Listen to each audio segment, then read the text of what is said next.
What's going on, everyone? Majin Bolt here, coming at you with the Marvel Duel deck list that got me out of Stardust and straight into the top 20 of Conqueror.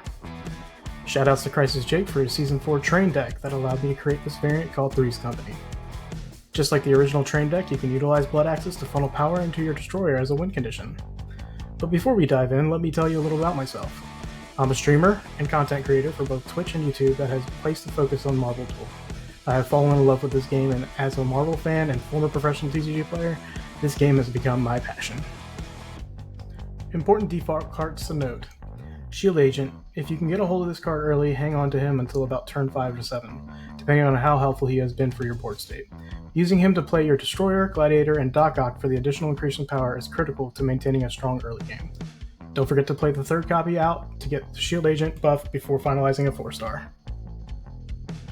Since this deck is very adjustable, as I go over the deck with you, I am going to speak about which cards are mandatory, situational, and or highly recommended. Let's move into neutral cards. Wasp is mandatory. Since her Season 4 change, she can get up to 60 or 70 power fairly easily. With this power increase, due to her new ability, her critical hit is very good. Explosive Trap. This card is a counter card to specific decks you will run into in the current meta. It is useful against Ego, Whiplash, and other massive power cards. Thanos is not necessary, but he's very useful. If you have him, it doesn't hurt to have as a backup plan in the event you are up against a board state that just seems out of reach. Moving on to Hela.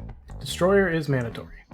Destroyer with a Blood Axe is really good early game into the late game. Always keep him in your backline so his Maverick ability can come to your rescue in a pinch. Surtur is not necessary, but having him can help you take out the pesky Chewie or Blood Axe user before they can really get out of hand. Surtur is also good to snipe out an opponent with his Maverick ability when there are no other options at your disposal. If you choose to use Surtur, be sure to use Trading Places so you can consistently trigger the Maverick passive ability. Hela is situational, but very useful. I will get into that here shortly. Moving on to Spider-Man. Doc Ock and Sandman are mandatory. These two cards synergize really well with one another, giving you a splash of Sunburst in your aggressive rushdown. Doc Ock is a key card to run your Blood Axe on right behind your beefy Gladiator. With the additional action times he can take, plus increasing his damage attacking stunned units, Doc can clear a board with ease when 4-starred, increasing his power by 24 before attacking stunned opponents.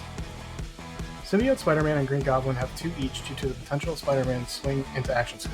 For 16 gems, you can assemble a 2-star Shop 5 card.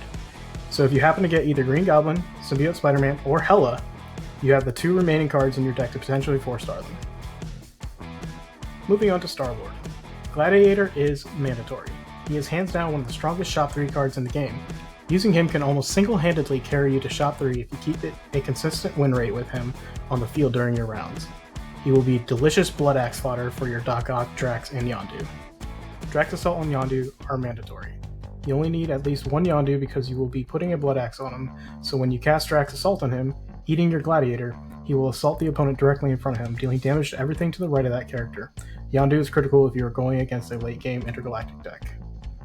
Drax, Yondu's Arrow, and Opening Act are all situational. Drax can be used as a replacement to your Doc Ock in the event that he just isn't popping up consistently in your card pool. Opening Act is a counter to decks running similar setups to your own, disabling and stunning their assault and destroying the equipment to a Destroyer or Hela in the backline. Yondu's Arrow is a good 20 damage increase to your Gladiator in the event that you need that increase in damage for a Doc Ock or Yondu assault run. Alright, that about wraps it up for the video. If you would like example gameplay, please visit my Twitch or YouTube channel for all the videos leading up to the Conqueror and beyond. Please drop a like, follow, and subscribe for more content in the future. Hope to see you all on stream. Peace.